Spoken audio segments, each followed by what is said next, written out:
የሰማሁት ነገር እስካሁን እውነት አልመሰለኝም። እንዴት ይሄን እንዴት ማመን ይቻላል?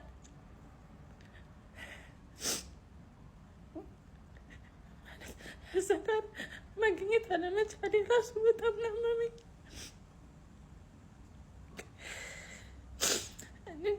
ለቤተሰቦቹ እግዚአብሔር መጽናኛውን ይስጣቸው። የሁላችንንም ሳቅ ነው የወሰድክብን። እነዚህ ማመን ማልችለው ያንተን መቀበል አልችልም ወንድሜ።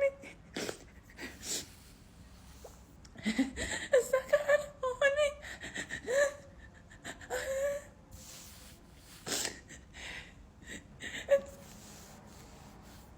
ምን እንደምን አላውቅም።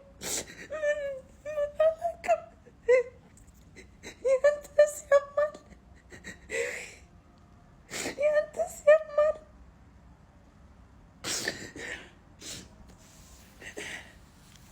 እዛ ጋር መገኘት ባለመቻሌ ቅድም